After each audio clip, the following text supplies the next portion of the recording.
자, 우리 옆에 분들과 다시 한번 인사하기 원합니다. 오늘 정말 잘 오셨습니다. 은혜 받기 원합니다.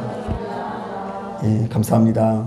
이 자리에 참석하신 여러분들에게 우리 하나님의 한량없는 은혜가 함께 하시게 되시기를 주님의 이름으로 축복합니다. 자, 오늘 우리가 읽은 이 본문을 보면 교회를 다니는 우리들이 굉장히 좋아할 만한 단어가 연거푸 등장하고 있습니다. 바로 형통이라는 단어인데요. 자, 성경은 요셉이라는 사람을 소개하면서 자, 거듭해서 그가 형통한 사람이었더라고 증언하고 있습니다. 자, 2절을 보니까 자, 그가 형통한 사람이 되었더라고 이야기하고 있죠. 자, 3절을 보니까 요셉의 주변 사람들이 여호와께서 요셉을 형통하게 하신 것을 눈으로 보았다라고 기록되어 있습니다. 또한 23절에도 여호와께서 그를 범사에 어떻게 하셨다고요? 형통하게 하셨다라는 내용이 기록되어 있습니다.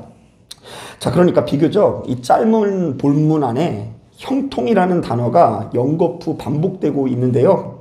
자, 성경은 그 어떤 인물보다 요셉이라는 사람을 가리켜 어떤 사람이었다라고 기록하고 있죠. 형통한 사람이었다라고 소개하고 있습니다. 자, 그런데 우리는 여기서 한 가지 고민이 생기게 되는데요. 사실 이 형통이라는 말은 히브리어로 찰라흐라고 하는데요. 발전하다, 번영하다라는 의미가 담겨져 있습니다. 자, 그러니까 본디 우리에게 형통한 삶이라고 하면 문제없는 삶을 의미하지 않습니까?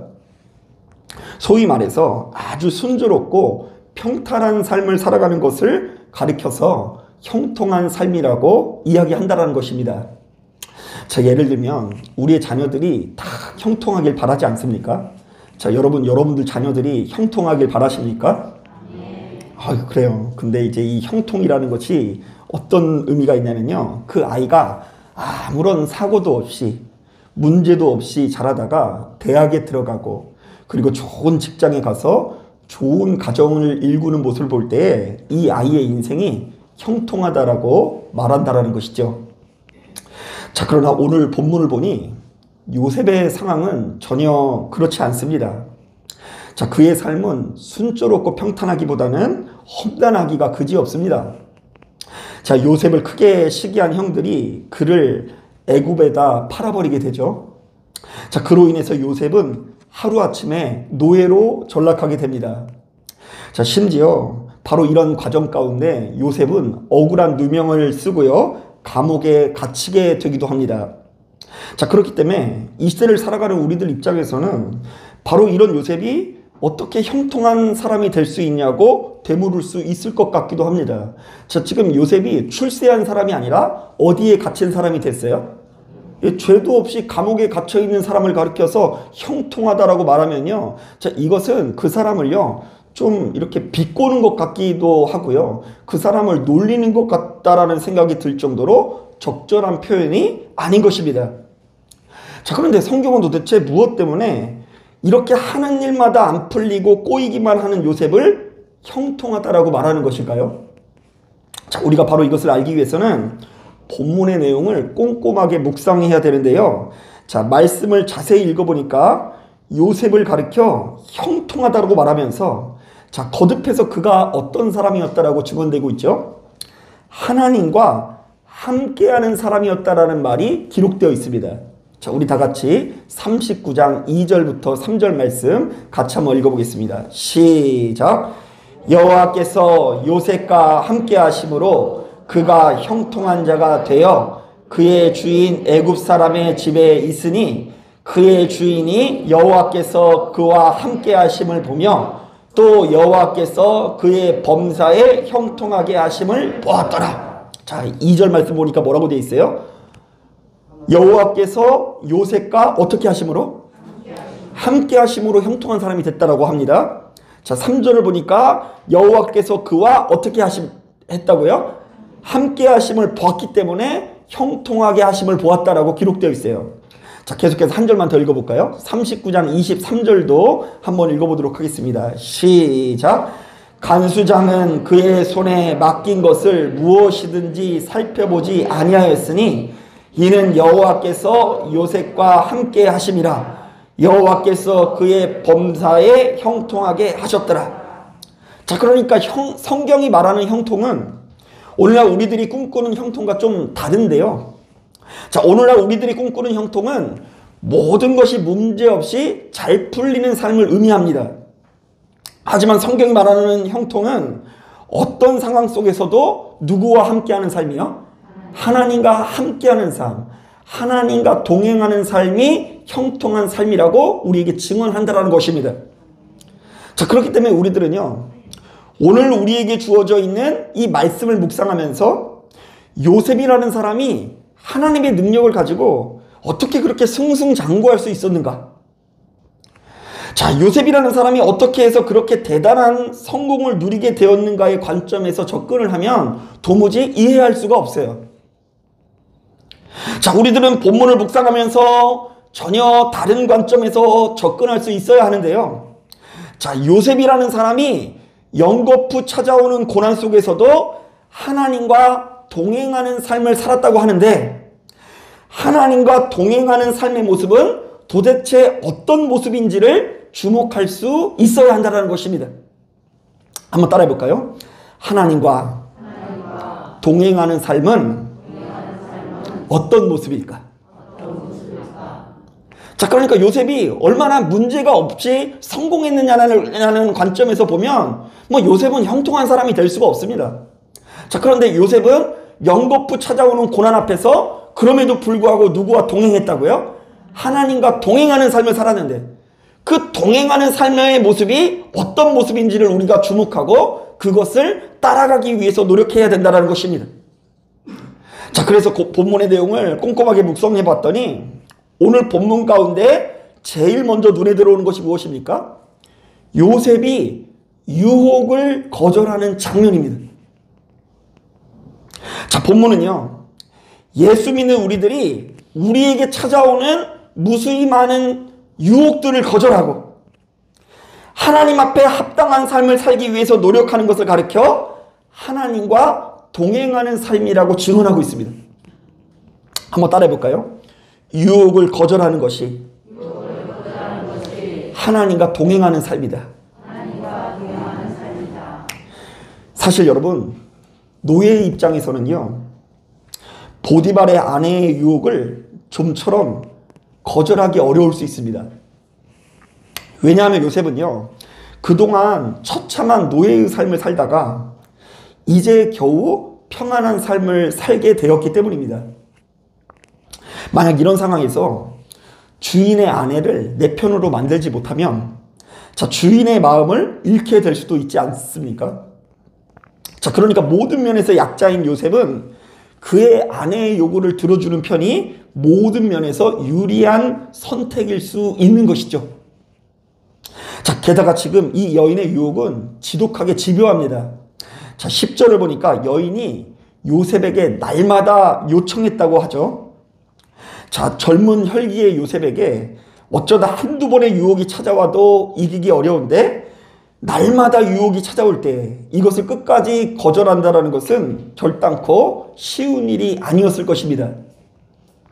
또한 결정적으로 지금 요셉을 지켜보는 사람이 있어요, 없어요? 예, 요셉을 지켜보는 사람이 아무도 없다는 것이 중요합니다. 자, 그러니까 여러분 생각하기에 따라서는요, 지금 이 순간은 유혹에 넘어갈 절호의 찬스입니다. 자, 우리는 대개 사람이 있으면 그래도 나름대로 체면을 차리지 않습니까? 나름대로 주변에 지켜보는 사람들이 있으면요, 기도하는 척 할 수 있어요, 없어요? 네, 너무 솔직하신데. 우리가 주변의 사람들이 우리들을 지켜볼 때에는요, 우리가 얼마든지 신실한 척 할 수 있습니다. 믿음이 좋은 척 할 수 있습니다. 하지만 혼자 있을 때는 너무나 솔직한 나의 모습이 여과 없이 드러날 수 있는 것입니다. 자, 그러니 이왕 유혹에 넘어가려면 이번 기회에 아무도 지켜보지 않는 바로 이 순간에 유혹에 넘어가 주는 것이 적절할 수 있을 것 같기도 합니다. 자, 그러나 요셉은 어떻게 합니까? 10절을 보니까 동침하지 아니할 뿐더러 그 여인과 함께 있지도 아니했다라고 하고요. 12절을 보니까 자기의 옷을 버려두고 도망갔다라고 이야기합니다. 자, 그러니까 이것은요, 요셉이 눈앞에 찾아온 유혹 앞에서 완전한 승리를 했다라는 것을 의미하는 것입니다. 자, 그런데 말씀을 보니까 요셉이 자신이 눈앞에 펼쳐져 있는 바로 이 유혹으로부터 승리할 수 있는 비결을 소개하고 있는데요. 자, 우리 다 같이 39장 9절 말씀 함께 읽어보도록 하겠습니다. 39장 9절 시작. 이 집에는 나보다 큰 이가 없으며 주인이 아무것도 내게 금하지 아니하였어도 금한 것은 당신뿐이니 당신은 그의 아내임이라. 그런즉 내가 어찌 이 큰 악을 행하여 하나님께 죄를 지으리이까. 자, 요셉은 자신이 유혹으로부터 승리한 비결을 가르쳐 뭐라고 우리에게 소개하고 있습니까? 하나님께 악을 행할 수 없기 때문이라고 증언하고 있습니다. 자, 그러니까 나를 지켜보는 사람이 아무도 없을지라도 누가 지켜보고 계시기 때문에? 하나님께서 보고 계시기 때문에 악을 행할 수 없었다고 말합니다. 세상에서는 들키지 않고 증거가 없으면 죄가 아니지만 하나님을 믿는 우리들은 그 어떤 경우에도 하나님의 시선을 외면할 수 없으니 그 앞에 죄를 지을 수가 없다는 것입니다. 자, 사랑하는 여러분, 우리는 바로 이것을 주목해야 합니다. 오늘 우리가 읽은 본문은 바로 이렇듯 요셉이라는 사람이 거듭되는 불행과 시련 앞에서도 하나님을 두려워하는 마음을 잃어버리지 않았다라고 증언합니다. 자, 그렇다 보니 눈앞에 놓여져 있는 유혹들을 거절하고 하나님 앞에서 정직한 삶을 살기 위해서 노력했다라고 기록되어져 있는데요. 자, 바로 이것이야말로 우리 하나님과 동행하는 삶인 것입니다. 여러분, 이것이 중요한 이유는 히브리서 3장을 보면 우리가 은혜를 잃어버리고 완전히 타락한 상태를 가리켜 완고하다라고 표현하는데요. 자, 이때 완고함이라는 것은 우리의 심령이 완전히 굳어서 딱딱해진 상태를 말합니다. 자, 그러니까 우리가 그래도 은혜 가운데 있으면 우리 안에 양심이 작동을 해야 하네요. 예, 번번이 양심이 작동을 해서 다시금 내가 하나님 앞에 가책을 느끼고 회개의 자리로 나옵니다. 그리고 예배에 참여를 해도요, 무엇인가 이렇게 은혜 받고자 하는 마음을 가지고 막 민감한 마음으로 예배를 드리게 되는데요. 막 이 하나님의 말씀이 선포되는 그 자체가 이 굉장히 기쁘고 즐거워가지고 우리의 마음이 막 이 역동하는 것을 느낄 수 있습니다. 자, 그러나 마음이 완고해진 사람은요, 겉으로는 하나님께 충성하는 것 같아도 그의 심령이 도무지 움직이질 않습니다. 하나님 앞에 간구하며 기도하는 형식은 있으나 기쁨을 누리지 못합니다. 하나님의 말씀이 온전히 선포되는데도 불구하고 그것이 우리에게 기쁨이 되어지지 못하는 것입니다. 또한 거듭해서 말씀드리지만 양심에 화인을 맞아서 이 양심의 가책을 조금도 느끼지 못하는 것이 성경이 말하는 완고함입니다. 자, 그런데 바로 그 완고함이 사실은 어디에서부터 온다고 하시는 줄 아십니까? 유혹으로부터 온다라고 이야기합니다. 자, 제가 한번 읽어볼게요. 오직 오늘이라 일컫는 동안에 매일 피차 권면하여 너희 중에 누구든지 죄의 유혹으로 완고하게 되지 않도록 하라. 이게 무슨 이야기일까요? 자, 우리들이 거듭되는 유혹을 이기지 못하고 넘어지면 그 마음이 완전히 딱딱하게 굳어서 완고해질 수 있으니, 자, 성도들은 우리에게 주어진 유혹을 이기기 위해서 피차간의 좋은 권면자가 되어주라는 이야기입니다. 한번 따라해 볼까요? 너희는 유혹을 이기기 위해서 피차 좋은 권면자가 되어주라. 자, 그래서 여러분 잘 들으셔야 되는 게, 권사님의 권사는요, 권면자라는 의미가 담겨 있어요. 주변에 많은 사람들이 유혹에 빠지지 않도록 내가 뭘 해주는 사람이에요? 권면을 할 수 있는 사람이 권사님인 거예요. 여러분, 이것이 정말 중요하다는 것을 느낄 수 있는 것이 사실 그 대표적인 예가 다윗 아닙니까? 사무엘하 11장을 보니까 다윗이 밤중에 왕궁 옥상을 거닐다가 먼 발치에서 한 여인이 목욕하는 장면을 목격하게 됩니다. 자, 그러니까 밤에는 뭐 해야 돼요? 그냥 자야 돼요. 괜히 잠 안 온다고 그냥 옥상에 올라가지고 돌아다니다가 보았는데 하필이면 저쪽에서 어떤 여인이 그냥 막 옷을 막 벗고서 그냥 목욕을 하고 있는 거예요. 자, 그런데 달빛에 비친 그 여인의 모습이 너무나 아름다웠나 봅니다. 그래서 다윗은 간밤에 묻지도 따지도 않고 바로 그 여인에게 달려가서 동침하게 됩니다. 자, 그런데 이게 웬일입니까? 그로 인해서 이 여인이 임신을 하게 되는데 다윗은 바로 이러한 치부를 감추기 위해서 더더욱 큰 죄악을 저지르게 됩니다. 자, 그 여인의 남편은 최고의 충신 중에 하나였는데 적국과 한참 전쟁 중인 이 신하를 불러다가 아내와 동침할 기회를 줍니다. 자, 왜요? 이 남편이 아내와 동침하면 그 아이를 자신의 아이가 아닌 것처럼 속이려고 바로 이런 계획을 세운 것입니다. 자, 그러나 이 남편이 얼마나 충직한지 모릅니다. 자신의 동료들은 지금 전쟁 가운데 싸움을 벌이고 있는데 나만 편하게 잘 수 없다고 하면서 집에 들어가는 것을 거부합니다. 자, 그러면 여러분 이쯤 되면 양심이 작동하는 사람 같으면은요, 아, 내가 잘못했구나 이러면서 하나님한테 회개해야 될 것 같죠. 자, 그런데 그렇게 하질 않아요. 군대장관 요압에게 시켜서요, 바로 이 남편을 전쟁의 선봉에 서게 합니다. 그리고 다른 장수들은 싹 퇴각을 시켜가지고 교묘하게 이 우리아가 죽게 만듭니다. 자, 그럼에도 불구하고 다윗은 양심의 가책을 느껴요, 안 느껴요? 안 느껴요.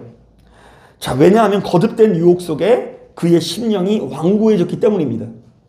자, 그래서 유혹에 넘어간 다윗은 이 나단 선지자가 와가지고 자신의 죄를 크게 꾸짖는 설교를 하는데도 불구하고 그게 자신에게 하는 이야기인지 알아듣지 못하고 되려 화를 냅니다. 자, 그런 사람이 있으면 자기가 하나님께 맹세를 하면서 뭐라고 이야기하냐면 그런 사람은 반드시 죽어야 된다라고 이야기하는데 그 죽어야 하는 그 대상이 누구라는 것을 알지 못해요. 자기 자신인 것을 알지 못하는 거예요. 자, 그러므로 여러분, 하나님을 믿는 우리들은 그 무엇보다 우리에게 찾아오는 죄악의 유혹을 이기기 위해서 노력해야 합니다. 자, 그렇지 않으면 우리에게 말씀이 말씀될 수가 없는 거예요. 자, 기도하는 것과 죄악과 싸워서 이기는 것을 분리해서는 안 됩니다. 기도하는 것 자체가 무엇과 싸우는 것이 되어야 해요? 죄와 싸우는 행위가 되어야 합니다. 한 주 동안 우리가 죄악의 유혹에 넘어가서 우리의 심령이 굳어지면 결단코 생명을 누릴 수 없고 하나님과 동행하는 삶을 살아갈 수 없다는 것을 기억해야 합니다. 이렇듯 유혹에 빠진 삶은 우리들을 병들게 합니다. 유혹에 걸려 넘어진 삶은 우리의 곳간을 낭비하게 만듭니다. 유혹을 이기지 못하는 삶은 우리의 인생을 결국 망하게 하고 기쁨이 없고 평안도 없고 성취도 없고 열매도 없는 삶으로 우리의 인생이 변화될 수밖에 없다는 것을 반드시 기억하시길 바랍니다. 그런가 하면 오늘 우리가 읽은 본문은 우리가 하나님과 동행하는 삶을 살면 바로 그것이 주변 사람들에게 드러나게 된다라고 말합니다. 자, 우리 다 같이 39장 3절 말씀 같이 한번 읽어보겠습니다. 시작. 그의 주인이 여호와께서 그와 함께 하심을 보며 또 여호와께서 그의 범사에 형통하게 하심을 보았더라. 자, 말씀을 보니 요셉의 주인이 무엇을 보았다고 하죠? 하나님께서 요셉과 함께 해주신 것을 보았다고 합니다. 자, 그래서 그의 주인이 바로 그것을 믿고 자신의 모든 소유를 요셉에게 맡기는 거예요. 자, 그렇다면 도대체 그의 주인은 요셉의 무엇을 보고 그가 하나님과 동행하는 사람이었다라는 것을 알게 된 것일까요? 자, 저는 좀 더 어렸을 때는 바로 이 말씀을 묵상하면서 이 서양의 벽화 같은 거 보면 예수님 머리 위에 이렇게 동그란 띠 있는 거 보셨어요? 자, 그런 것들이 이제 요셉 머리 위에 있지 않았나 그런 생각을 들면서 하나님 저에게도 그런 띠를 주시옵소서 이렇게 기도한 적도 있어요. 좀 순수하죠. 그래서 머리에 뭐 이렇게 띠 이렇게 두르고 있으면 여러분 오늘 이 말씀 들을 거잖아요. 그죠? 그래서 요셉이 뭐 그런 것들이 있을 거라고 이렇게 생각이 들기도 하고요. 요셉이 밤에 기도하는데 막 천사가 위에서 내려갔다 올라갔다 하는 모습을 그 주인이 보지 않았나 뭐 그런 모습으로 상상하곤 했습니다. 자, 그러나 이것은 전적으로 저의 상상일 뿐이고요. 안타깝게도 오늘 본문에는 그 주인이 목격한 장면이 무엇인지는 명확하게 기록되어 있지 않습니다. 하지만 추측해 볼 수 있는 말씀들이 있는데요. 자, 먼저 우리 다 같이 39장 6절 말씀 한번 읽어보겠습니다. 시작.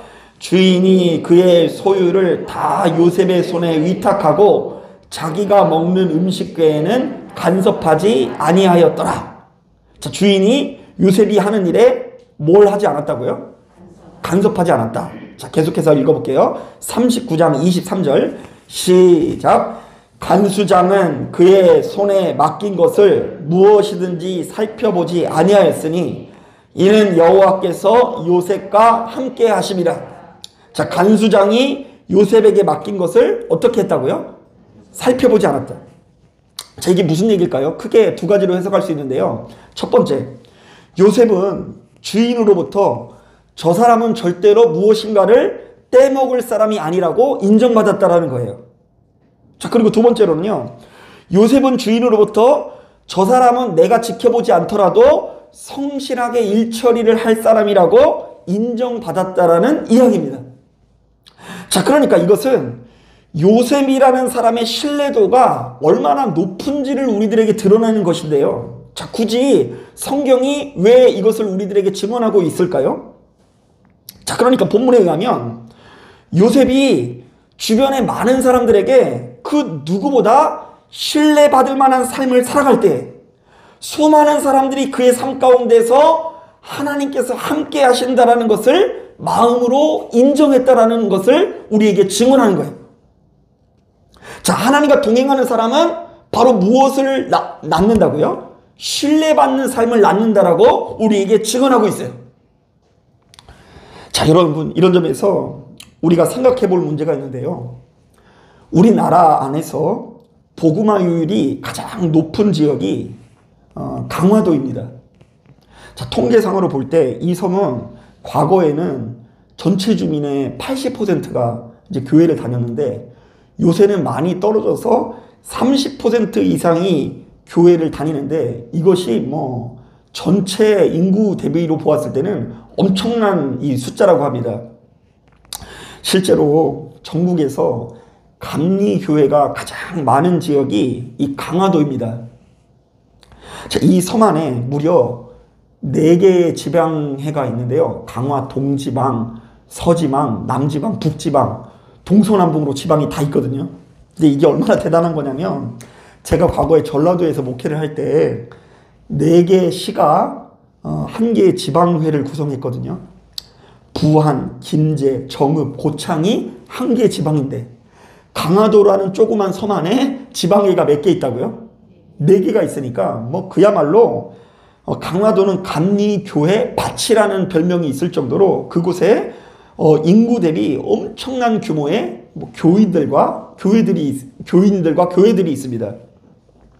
자, 그런데 이 섬이 이렇게 복음화된 과정을 추적해 보면 바로 이 섬 안에 무수히 많은 믿음의 선진들이 있었다는 걸 알 수 있습니다. 자, 그러니까 무수히 많은 믿음의 선진들이 신뢰받을 수 있는 삶의 태도를 주변 사람들에게 보였다라는 것이 사료로 남겨져 있어요. 자, 이 시간에는 그 중에 몇몇 분들을 소개해 보려고 하는데요. 자, 먼저 첫 번째로 1900년도에 이 강화도 북부 해안 홍이마을에 종순일이라는 교인을 소개해 보려고 합니다. 자, 이분은 어찌나 부자인지 마을에서 그의 돈을 빌려다 쓰지 않는 사람이 거의 없을 정도로 엄청난 거부였다라고 말합니다. 자, 그런데 어느 날 바로 이분이 마태복음 18장에 나오는 예수님의 비유에 관한 말씀을 읽게 됩니다.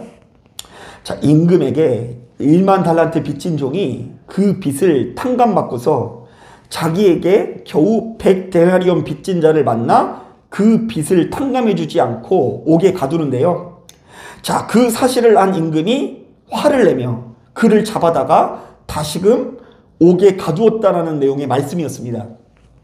자, 종순일은 바로 이 말씀을 읽고 큰 괴로움이 몰려왔습니다. 자, 그래서 몇 날 며칠을 고민하다가 주일 오후 예배를 마치고 자기에게 돈을 빌려간 마을 사람들을 자신의 집으로 불렀다고 합니다. 자, 그러니까 이 사람들이 긴장을 해요, 안 해요? 긴장을 하죠. 아, 이거 갚으라나 보다. 이제 막 긴장을 하면서 이렇게 모이게 됩니다. 자, 그러나 종순일은요, 자기가 읽은 마태복음 18장 말씀을 대뜸 읽더니요, 다음과 같이 선언을 합니다. 오늘 이 말씀에 나오는 악한 종이 바로 나입니다. 내가 주님의 은혜로 죄사함을 받은 것이 1만 달란트 빚 탕감받는 것보다 더 크거늘 내가 여러분에게 돈을 빌려주고 그 돈을 받으려 하는 것이 100데나리온 빚을 탕감해주지 못한 것보다 더 악한 일이요. 그러다 내가 천국에 가지 못할 것이 분명하니 오늘부로 여러분들에게 빌려준 돈은 없는 것으로 하겠소. 자, 그리고는 빚 문서를 꺼내서 모두가 보는 앞에서 불살라 없애버린 것입니다. 자, 그러자 빚을 탕감받은 마을 사람들이 교회에 나왔을까요? 안 나왔을까요? 온 마을이 전도가 됐습니다. 그분의 모습을 보고 이 종순일이라는 사람과 누가 함께 하신다고요?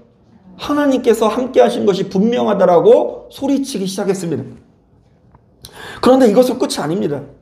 이 종순일은 내 소유를 팔아 가난한 자에게 주고 나를 따르라 라는 말씀을 읽고 자기의 전 재산을 처분해서 교회에 헌납하게 되는데, 그래서 그 교회는 가난한 자들을 위한 공동묘지를 구매하게 됩니다. 그래서 그 묘지가 아직까지도 내려오고 있어요. 또 얼마 있다가 예수께서 제자들을 둘씩 짝지어 각 지방과 고을로 보내셨다라는 이 말씀을 읽고 아내와 함께 괴나리 보찜을 메고 이곳저곳으로 전도 여행을 떠나게 됩니다. 그리고 자신의 시각으로 보았을 때 땅끝을 아주 찾아다니게 되는데요. 강화도, 성모도, 주문, 옹진 이런 종류의 외딴 섬들을 돌면서 바로 그곳에 복음을 전하는데, 자, 이분을 통해서 생겨진 교회가 10개가 넘는, 10몇 개가 넘는 교회를 개척을 했고 평생 가난한 전도자로 살다가 생을 마치게 되었다고 합니다. 자, 그러니까 바로 종순이라는 한 사람이 주변 사람들에게 보다 신뢰 있는 삶을 드러낼 때 바로 이 종순이라는 사람을 통해서 그 마을 전체가 전도되기도 하고 무려 10개 이상의 교회들이 세워지게 된 것입니다. 자, 여러분, 우리는 너무 입술로만 하나님의 일을 감당하려고 합니다. 그리고 권위를 가지고 하나님의 일을 감당하려고 합니다. 내가 목사니까 내 말을 들어야 합니다. 내가 장로고 권사고 집사니까 내 말을 들어야 합니다. 나를 따르십시오. 자, 그런데 그 사람들이 나의 뭘 보고 따르냐는 것입니다. 우리에게 하나님과 함께 하시고 동행하신다라는 증표가 있어야 하는 것입니다. 한 번 더 소개해 볼까요? 1900년 무렵 광화읍 교회에 과부교인 김씨라는 분이 있었습니다. 이분은 자식도 없이 혼자였지만 재물에는 여유가 있어서 복섬이라는 여종을 부리고 있었습니다. 자, 그런데 놀랍게도 이분이 전도가 된 나이가 80세입니다. 자, 오늘날도 80세라고 하면요, 그렇게 적지 않은 연배일 수 있는데요. 1900년대 80세는요, 그야말로 걸어다니는 화석이라고 해도 과언이 아닐 정도로 엄청나게 이렇게 노쇠한 분이라고 할 수 있습니다. 자, 그런데 80이 넘어서 예수를 믿기 시작했는데 교회에 나가면서 이분이 한글을 배우기 시작합니다. 이분이 한글을 배운 이유는 딱 한 가지예요. 뭘 읽기 위해서? 성경을 읽기 위해서 80세에 넘는 나이에 한글을 배웁니다. 자, 그러던 중 이분이 너무나 밤을 새우면서 마태복음 1장부터 이렇게 읽어 나가기 시작하는데 몇 달이 지나서 이제 마태복음 18장이 되었다고 합니다. 자, 그러니까 1장부터 떠듬떠듬 읽어가기 시작했는데 이제 몇 장이 됐어요? 18장. 그러면서 이분이 막 그렇게 기도했을지도 몰라요. 뭐냐면 하나님, 내가 마태복음 다 읽고 돌아갈 수 있도록 인도하여 주옵소서, 뭐 이렇게 기도했던 것 같아요. 자, 그런데 마태복음 18장을 읽다가 거기에 어떤 내용이 담겨 있냐면, 진실로 너희에게 이르노니 무엇이든지 너희가 땅에서 매면 하늘에서도 매일 것이요 무엇이든지 땅에서 풀면 하늘에서도 풀리리라. 자, 김씨 부인은 이 말씀을 읽고 이 성령의 감동으로 즉시 자신에게 적용을 했는데요. 몸종 복서미를 데리고 있는 것을 매는 것으로 풀이를 한 것입니다. 자, 그래서 그녀는 다음 주일 또 교인들을 집으로 초청한 뒤에 복서미를 방 안으로 불렀습니다.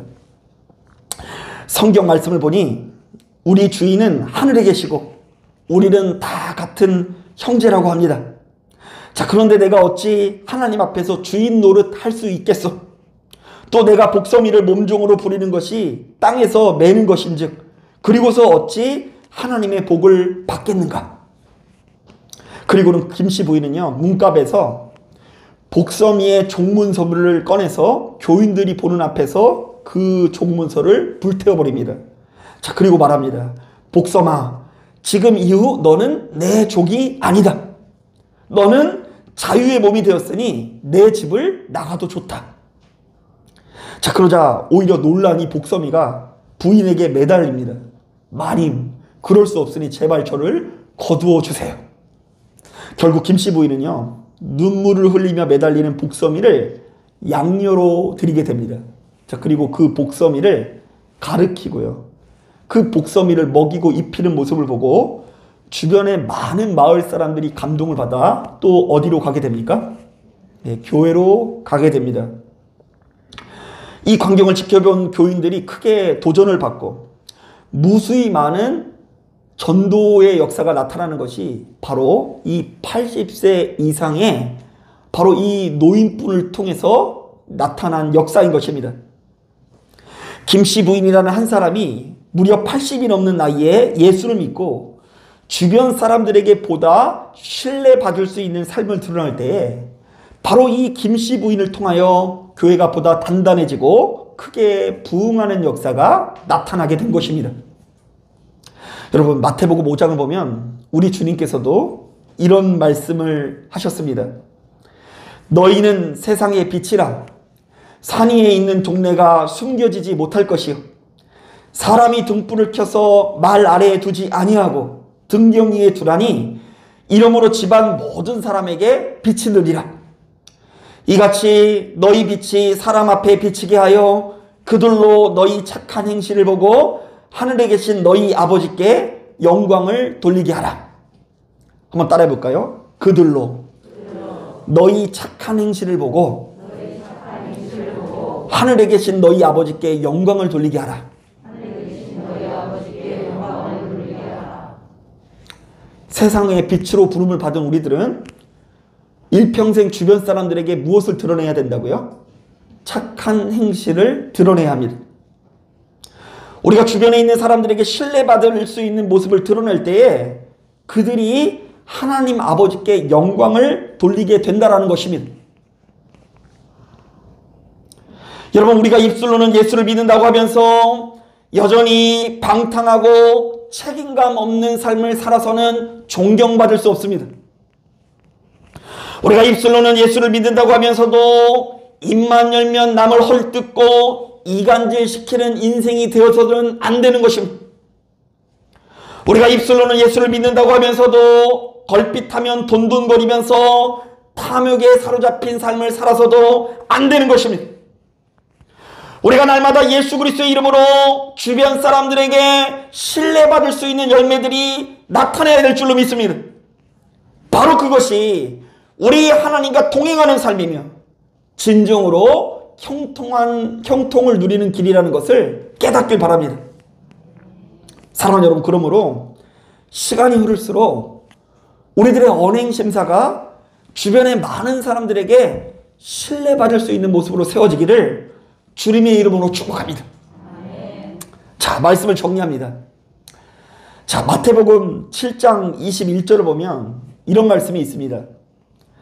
나더러 주여 주여 하는 자마다 다 천국에 들어갈 것이 아니요 다만 하늘에 계신 내 아버지의 뜻대로 행하는 자라야 들어가리라. 자, 어떤 사람이 천국에 들어간다고요? 기도를 유창하게 하는 사람보다 누구의 뜻대로 행하는 자? 하나님의 뜻대로 행하는 자가 천국에 들어간다라고 합니다. 자, 그렇다고 한다면 예수 믿는 우리들은 시간이 흐를수록 나를 향한 아버지 하나님의 뜻이 무엇인지를 발견하고 순종할 수 있어야 되는데요. 자, 오늘 우리가 읽은 본문은 연거푸 고난과 괴로움을 겪는 이 요셉의 모습을 통해서 크게 두 가지를 요구하고 있습니다. 첫째, 나와 동행하시는 하나님과 교제하면서 우리에게 찾아오는 무수히 많은 유혹들을 이기십시오. 유혹을 이기지 못하면 형통할 수 없습니다. 이것이 첫 번째 메시지고요. 두 번째, 나와 동행하시는 하나님과 교제하면서 보다 신뢰받는 삶을 살기 위해서 노력하십시오. 신뢰받지 못하면 우리는 결단코 형통한 삶을 살아갈 수가 없다는 것입니다. 자, 그러므로 우리들은 지나치게 눈에 보이는 사람의 시선과 안목에만 의식해서는 안 됩니다. 우리의 눈에 보이지 않지만 언제나 나와 동행하시는 누구와 교제해야 된다고요? 하나님과 교제하면서 그 하나님 앞에 정직하고 아름다운 삶을 살아가기 위해 노력하시는 저와 여러분들이 되시기를 주님의 이름으로 축복합니다. 자, 기도하겠습니다.